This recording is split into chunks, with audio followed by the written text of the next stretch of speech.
Hello and welcome back to Tips of the Trade by Somms for Somms, the show where we get together and talk about things that helps run a better program and be a better Somm. My name is Scott Barber, I'm the host, and today we're going to take a little bit of a different tack.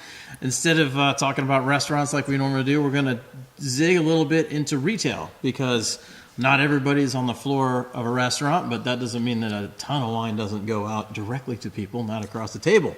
So, and a lot of people go back and forth across the aisle. I know I've been on both sides, and there's different challenges and different rewards from both sides of the business, the on-premise and the off-premise. And so today we've got our guests, Marion Randall and Rick Beard.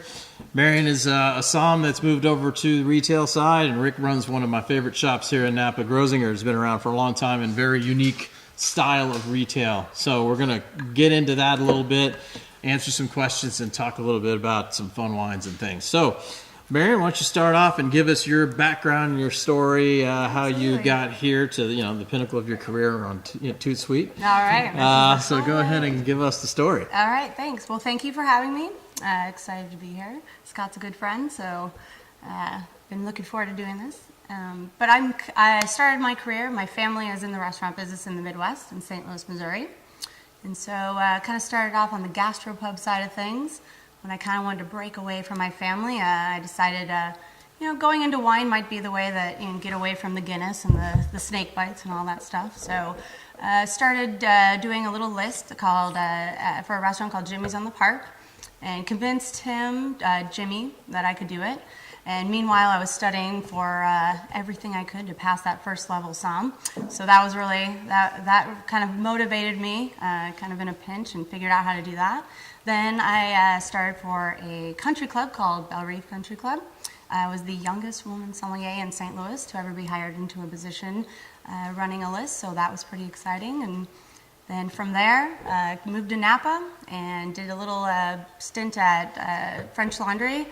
Very unpaid, but they did feed me at the end of the summer, so that was totally worth it. And then worked at Bouchon as a sommelier, and also worked at a couple wineries in town. And now I'm working with Rick. All right. And so Great. There we go.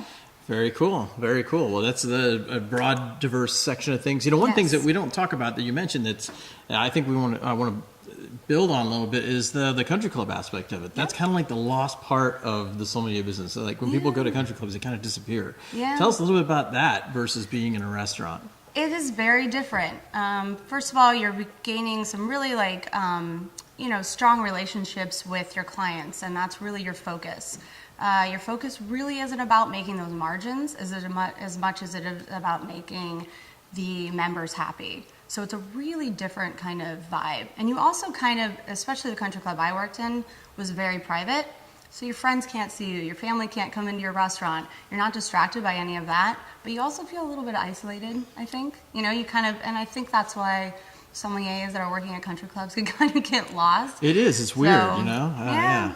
I mean, I enjoyed it. My dad was a tennis instructor my whole life, so I'd grown up kind of running around country clubs and playing tennis, so it was a comfortable environment for me. But at the same time, I'd hear about, other Somms. I'd come and meet them, and they're like, where are you? Why do we not know you? I'm like, because you can't come in and have a glass of wine after work. Like, I can't vibe with you on that level. I can't, do a tasting menu and invite my friends. So how does that affect tasting and working with distributors and things? I mean, you still get called on and all that sort of thing? Oh, yeah, absolutely. Okay. Definitely. We still have, had really what I was trying to do, and I think why they hired somebody a little younger than they had ever hired was there was a real push to getting some younger members involved in the country club. So they wanted some new things. Like I was the first person who put a Gruner Veltliner by the glass. And a lot of the older members were like, what is this? Like, no. So, it was just kind of educating people about these new grapes that were coming into style, or old grapes that were coming back or being a little more well-known. And a lot of the younger members were, they're foodies, just like I think a lot of the younger people are today. My sister's 29, and she's way more into food and wine than I ever was at that age, I think.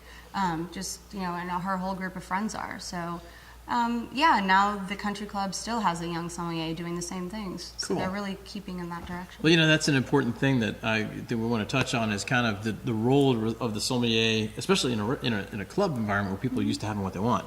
Is how do you do both make people happy with what they want and then introduce them to new things? And that's got to be a little resistance there. I did a short stint at a country club in Omaha, Nebraska, where it was kind of Somm-ish, and it was always a balancing act between keeping the products, the bulk, the old timers, the name brands flowing that everybody wants, but then you have, like you said, the new younger blood that wants the new things and the smaller production brands. Right. So It's how do you keeping the balance members- that? Yeah, exactly. And I think for me, Rombauer was the biggest, wine that I sold there, that the members really were upset if anything happened. And slowly, our allocations, I sold a lot of it. And I couldn't always get it. So really, really educating people about these different, I brought in Ramey, I brought in different wines that, just telling them about it. I think if you're just really willing to share the information and tell them why you think they're going to enjoy this, and you're not being snotty about it, Yeah. the members just want in a relationship with you and a relationship with the wine. And I think if you give that to them, you can keep everybody happy. Well, I think that's the key is that attitude, having the right mentality of that you're not trying to, posture and be cooler than thou, but you're trying to Right. help and Yeah. reach out. Obviously in a country club environment, the owners can be a little more particular and a little more demanding, and Yeah. you're the one on the spot. If it's a restaurant, you can kind of just shuffle it off and wait for more people to come in. But at the same time, you see them so often. I would go to their houses on the property and rearrange their cellars, and I had a little system where I'd get little stickies and put different colors on when I think they should drink things and not. And so I really gained the trust in the way of just working hard and being there and being a part of their kind of more everyday wine life. So that way, at the end, of my time there, they were really open to kind of, pretty much anything I was telling them that I think they might like.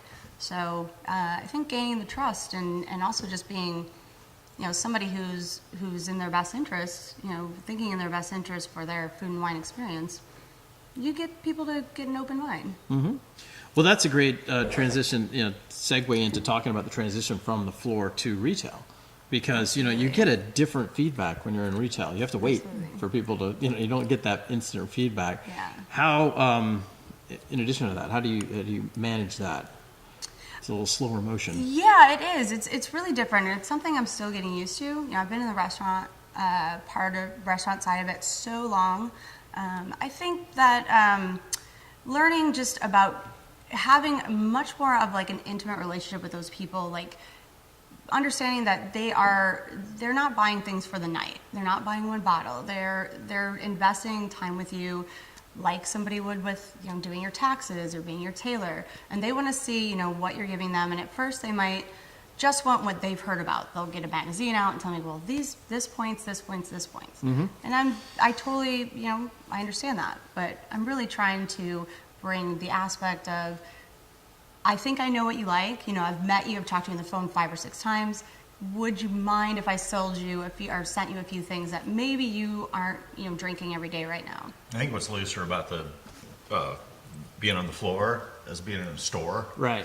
is that we get to drink with our customers. Oh, yeah, that's and That does we help. get to crack bottles with For them sure. and catch a buzz and or whatever. And you create a little bit more of an intimate relationship with people. Not to say that you don't on the floor, but I find it just a little more personal. Okay. Yeah. But traditionally in retail, say you're in a store and somebody comes in and wants a case of wine, you load them up with a case of wine, then you send them on their way, and you don't know until they come back, so you don't have that feedback as much. Right. You've been doing this a long time. How do you get to know your people and kind of manipulate them where you want to be? Or, now you kind of just tell them what they should be drinking, but how did that happen? When people come into our store, a lot of people are used to going to tasting rooms out here in Napa. So they say, well, what are you pouring? And we say, what do you want to try? What are you interested in? We don't have the red, the white, and the rosé open for the day. So we kind of let them, and then we'll open what we feel that they're asking for, and kind of go from there. And whether they're like, oh, this is really great, or they're kind of, you get to know their palate quickly.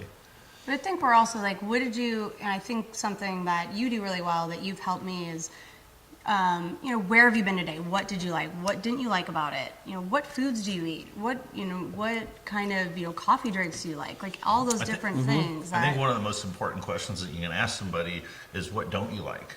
Right. That's a key thing in any part of this business, is asking the right questions, I think. And you brought the coffee thing, I think, is perfect. It's a great example of how do you like to drink coffee. Yeah. It tells you a lot about what wines people are going to like. Sure. If they drink black coffee, that's different than... Can you not? Absolutely. What are some other questions that you use to kind of separate people like that? I think I really like to pull out the why. Like when somebody tells me I don't like, Chardonnay. Well, okay, I'm not just going to be like, okay, well, I'll give you a Sauvignon Blanc. No. Why don't you like Chardonnay? Like, tell me the Chardonnays you've had, why you haven't enjoyed them, why you feel like you don't want to try them again, those kind of things. And then, even though they're not looking for it and it might not, they might not buy it, I'll open a Chardonnay out of all the things, they might say, I don't like the oakiness, or I don't like, that buttery flavor, or I don't like that really unoaked flavor. And so, maybe I'll pull out a Chardonnay and change their mind. Or maybe I'll put a few glasses of wine, or, pour them something, pour them a Sauvignon Blanc, pour them a Riesling, pour them a Chardonnay, not really tell them what's what, and then we'll talk about it. Yeah, that's a very tricky thing. Is sometimes, a lot of times we're dealing with people that think they know what they're talking about, but they really don't. Right. And you have to you have to kind of spin them around and, give them the opposite of what they say they like, but that's what they want. Yeah. And it's always a trick to be delicate about it, It's the so that fine you don't line, offend them. for sure. You want to make sure you get them to the right place. And, like you said, well, what do you do when you don't have that feedback, though, from opening bottles? If you're just like your mail order business, or somebody calls up and says, hey, I want, a bottle of wine. I mean, I've been in the shop a lot of times when people just walk in and say, I want a bottle of wine for tonight. I do really encourage, and like the longer I've been in retail and the more comfortable, he has some amazing customers, I will say. I mean, he's been doing this for so long. People like really, really trust him.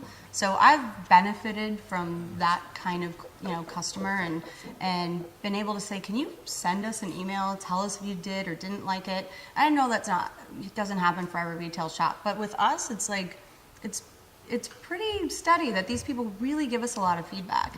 And we do a lot of just people call up, say, hey, don't spend over $50 a bottle, but send me 2 cases, mixed case. And then they'll call back and be like, hey, love this, didn't love this. And instead of just saying, didn't love this, okay, I'll be, why? Why didn't you love that? Is it too tannic, too this, too that? And then put it in the notes, make sure that, those are the kind of wines that we're not sending in the next mixed batch. He's gained a lot of trust, though, so it's been pretty great to be able to work with this huge customer base of people that already have this trust with you. And I think that trust, it comes from pulling information out of our customers and asking them and caring about what they drink and what they like and what they do, where the hell their kids go to school, and like what they, it's more personal than. Right. Yeah. There's a whole like lifestyle that we want to help them have. Yeah. Yeah, I mean, don't know how to it's say it interesting. right. I read an article this week in the Wall Street Journal about grocery store wines, and they were talking about how the sets are improved in grocery stores, and you can actually get some decent stuff there. Yeah. But one of the things about that was interesting was that a lot of these people on the floor still was 90% programmed from a corporate office. Yeah. And they hadn't tasted the wines, and it was just convenience, but it's like, the value added is coming from an independent shop that'll spend the time to get to know Well, you. we drink a lot of wine too, so I think Drink all the wines. We drink all the wines that we sell. we at least taste it when people are like, oh, have you had that? Have you had that? On a lot of restaurant lists, I want to be honest. When I worked at Bouchon, when I worked at Red, I hadn't had all of those things on that list, and I wasn't going to tell somebody that I had. There was a lot of wines on there that you can't just open. But everything that Rick and I have brought into the shop, he or I have tasted. And so there can be a confidence in saying, I've had this wine, I know this wine, and this is either for you or not for you. That brings up a good corollary, though, is a lot of times you are in a restaurant where, they're not just going to pop the DRCs and say, let's check them out, if you're a young som, say you're in a second seat in a position like that, and you get your allocated wines, and you're going to the tables and big time wines, how do you get yourself up to speed as far as what this wine is going to be like without tasting it? I think you contact the elder somms. You talk to people around you. You just keep in communication with people. I mean, living in this area, we're so lucky to be around. Even if I haven't had all the wines, I'm pretty sure, a Matt Stamp or somebody that I have communication with, I can shoot an email to about, hey, I know I just got this wine on my list. I'm not sure too much about it. Do you know anybody who's had it? Can you tell me about it? Mm-hmm. And I think that's really, the best way. Grassroots, find out, talk to your friends, talk to your peers, figure it out. Somebody's had it. That's a great point. I mean, a lot of people try to fake their way through it, and that's not really the good way to do it, because you're going to get called out on an expensive bottle of wine. So, yeah, it's use the guild, use the people that are out there to kind of group source information. I mean, even our customers, we have some great customers that have amazing sellers. So, there's so many resources out there. Being in this area, it's in California. It's not like you can't guilt trip somebody into bringing a taste of their wine down to you. Be like, hey, I just got my 6-pack at this restaurant that I work at. I'm supposed to tell these. They'll come down and. Right, but I mean, we haven't always been here. Right. Oh, I forget. Right. When you're back in Omaha, when you're in St. Louis, and you want to put together a good Burgundy list, but people aren't exactly like knocking down your door. I mean, how do you get the information? Wow, I sold a lot more Burgundy in St. Louis at the garden than I do here. All right, but how did you build your expertise in that? It was, it really was a lot through the members. They were so generous with opening bottles and bringing. There was a lot more corkage at the country club than there's ever been anywhere else I've worked, and I don't think there's anybody who didn't offer me a taste. That being said, I have a lot to learn, and I would love to be able to. There's a lot of things out there on my so-called bucket list of wines to taste, and I think you just put yourself in the right place and be open and generous with anything you have to have people taste as well. So, just keep on definitely. I think if you can get together with a handful of similar-minded people, you can spend a couple $100 on a really good Burgundy, and everybody gets a learning experience. Being in a tasting group, that sort of thing. If you can spread out the expense, it's a lot easier to do. It's funny. I'll tell you. I'm trying to chew up more in a minute of this. When I was in Omaha and I had a retail store back there, my friends and I would get together after work, and we'd refund we'd calculate the cost of the wine plus a little discount, and we'd ring it in the machine. And anyway, what our goal was some nights was to get the receipt to go all the way over the register and didn't reach the floor, and that was how we found out about wines. All right. Question for the viewers. Some people are curious about what you guys are tasting. Oh, yes. Well, we always go through the wines kind of at the end of the show. But we might as well do it now. Whatever, DDA. It's at the end of the show. I mean, it's kind of like got to keep people interested. We can break otherwise, the rules. We're good at that. We're good at breaking the rules. It's a new year. Yeah. But we've got some fun things tonight. Actually, we got a little bit around the world. We've got the Solomon Kogel, which is fantastic. Erstelagen Kremstal Riesling, which is a great Austrian producer. We have the Mocali Brunello di Montalcino. I ran out of that. Great Sangiovese from Tuscany. A little closer to home, Peter Franis's Sauvignon Blanc, a great little Carnero Sauvignon Blanc. And then Rick brought one of our favorites, and this actually kind of brings us back to why you should talk to your local retailer who tastes a lot more wine than you do, is the Bryceland Humboldt County Pinot Noir. And this is a wine that I would have never known if it weren't for stumbling across at Rick's store, and he brought it into some tastings here, and it's just one of those things where you got to seek it out. You're not going to find this by yourself. It's not going to be any scores or anything like that. So, Rick, tell us about this wine and how you came across it. Well, the last time I came across this, I had to drive up to Santa Rosa and meet Andrew Morris he came down from Humboldt. They don't distribute it. They sell it up in Humboldt. And the way that I came across it was that we were coming down from Eureka after a concert, a friend of mine and we were stopping at Whitethorn Winery, talked to Tasha McCorkle, who had that winery. and they said, "Do you know Joe at Bryceland?" Well, we ended up going over to Joe's, and he opens up at least 12 bottles of wine. And we get delayed another day in Humboldt County and stuck up there. Well, anyway, it turned out to be this guy has taught everybody in Humboldt County how to grow grapes. A lot of people up there have had other businesses that they've... It's a cover crop, right? Yeah, they've chose to go a little bit more legitimate with it, so they planted vineyards, and he taught them how to grow grapes. Alpaca.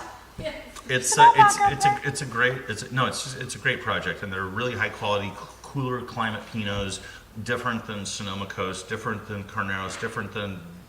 They're beautiful. They make a sparkling Mendocino. that's fantastic. It's unlike anything. It's more like if you slammed Mendocino and Oregon together and Yeah, came maybe a up little with bit like thing. some Marin stuff that you might see. Yeah, like the whole coast, like up to Oregon, and you smush it all together. Because and it's you kinda really come cool out. climate there. Yes, so, yeah. it's really. It's marginal. I've gotten the chance to have dinner at Joe's house, and he's a fantastic chef, by the way. But it is very cold there. We went there in the summertime, and you're in a big fluffy sweater at nighttime for sure. But very cool climate, but awesome people who are just willing to share their knowledge with all of their neighbors.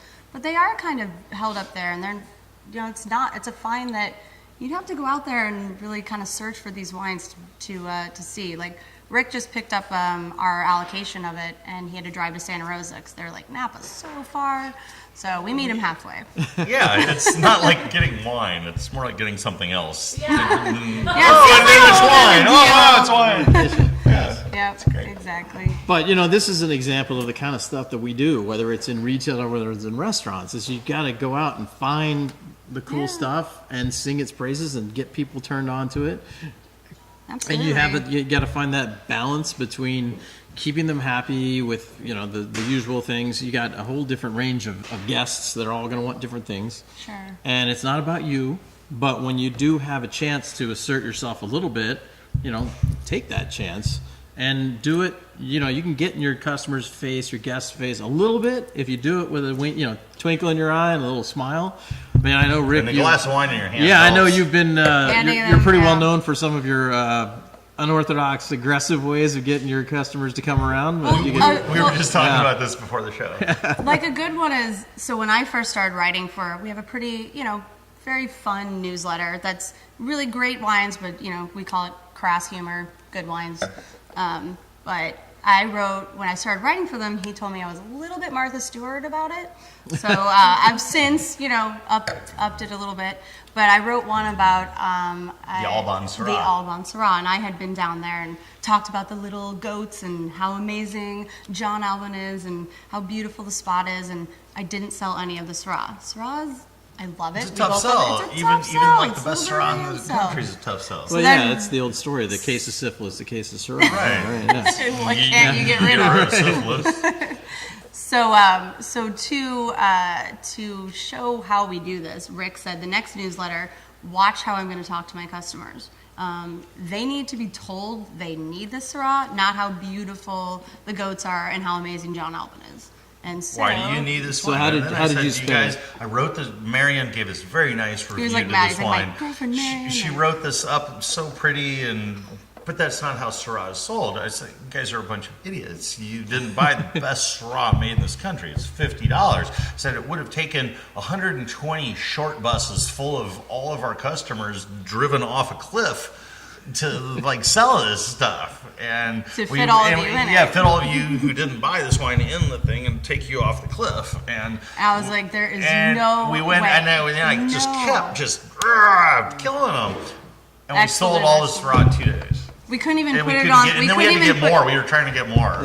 We couldn't even put it on the paper version of the newsletter because he sold all of our allocation within that 2 days before the newsletter went out.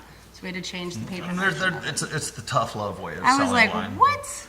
But it's always that twinkle, that little smile. Yeah. That's like, come on, guys, you're missing out. Make them feel like. And it's the one that's maybe the difference that we've been looking for here between the Somm floor and between the retail floor is that when you're on the Somm floor, you kind of have to walk the line. When you're on the retail floor, especially if you own the place, you can say anything you want, but there's a little more freedom. Well, I think these days, especially with smaller lists, more casual environments in restaurants, less formal fine dining, I think you can be a little more playful at the table. You I can kind of agree. say, come on, now, you know, you want to drink the same thing or you want to try something cool. Yeah. I think that's fair game these days, is to be able to, Well, be able to be a I little still bit. do 2 nights a week at a restaurant here in Napa called La Taberna, Mm-hmm. and we do a lot of Spanish wines, a lot of wines that people don't know about. And my boss, the owner of the restaurant, Nick, he's very, very generous with letting us be ourselves and getting a little pushy with people about, hey, this is what we're doing. You know, you've never had a Portuguese sparkling rosé like Felipe Pata. Let's go and do this. Let's have fun. It's 1 glass. If you don't like it, you know, we'll figure something else out. So, But imagine if people never had chocolate from a Perón. You know, Yeah. you're missing out. I mean, you're totally missing That out. happened the other night. Well, we were yeah, there it with our happens all the friends and time. relatives. Yeah. They were like, we've never done it. And I was like, And everybody's like, no, that's not how pour you do this stuff. it. And And Greg's next like, thing you know, it's one of your greatest experiences that Yeah. you're telling Totally. everybody about. They were Yeah, exactly. Yes, I mean, yes, you know, it's yes. one of the things we always say. It's like, whatever your favorite wine is right now, there was a time when you didn't know what that wine was. Sure. And then it became your favorite wine. You don't just stop there. Right. You got to keep trying. You got to keep looking and keep expanding your getting horizons. people out So, of their you know, comfortable zones. And and I think as a Somm, it's important to get out there and challenge people a little bit, but do it in a friendly, gracious way. Remember, it's hospitality. You're taking care of them, but sometimes you're taking care of them best by, you know, nudging them just a Pushing little them. bit where they want to go, and then they'll thank you for it. And I it's agree. it's great. And before we wrap this thing up, like one of the, I was sitting next to these people that were trying to select wines at a restaurant the other night. They were selecting wines for their wedding. We were at a bar, and they were talking about buying these things from Costco. And then she's talking about, well, they're not temperature controlled, and it's like, of course you don't buy your wines from giant places like that. You buy your shoes from shoe stores. Mm-hmm. Hopefully. Well, yeah, I mean, I think like there's certain occasions, and just like we were talking about before, I mean, if you really want somebody else to do the work for you and the tasting for you and do all of those things so that you don't have to go through that, or you don't even know how to start, like I wouldn't know how to do my taxes, I wouldn't know how to fix my car. Somebody else has learned all of that. It's specific. It's a really unique thing and a specific talent and knowledge that we possess. So I think getting to know your local retailer, somebody that you trust, and if you're into wine, is a necessity. I really do. And getting to know your favorite restaurant chef and things like that. Just get yourself involved, and I think you'll have a better experience for it. One of the great things about retail versus the floor too is the hours are a lot better. You get to go home at the end of the day. So Yeah, you know, yeah, that's an that's advantage true. too. So guys out there, if you're getting tired of, you know, long nights and running around the floor, retail Yeah. is We closed on the 22nd of December, and I'm thinking about going in to You're going in tomorrow. I'm going to reopen the shop tomorrow, You're maybe. going in tomorrow, for sure. So it really is an opposite sides of the fence. It's just the same group on different Yeah. sides of the equation, but we get them on premise, at the table, or we get them at home. So It's been a fun transition for me, for sure. I'm glad to see it's Yeah. worked out well. Yeah. But, it's great to work with you guys, and too, Scotty. hope too, everybody got something out of this show. And we've got more exciting things coming up next month, and the month after that, and the month after that. We're going to keep going. So tune in for the next, the third Monday in February. We're going to have an exciting new guest, and we'll release those details on Facebook and Twitter soon. So thanks for checking it out. We'll see you next time on Tips of the Trade. More Bye, exciting? Somms, for Is it Somms. more exciting than this? Not more excited, but more excited.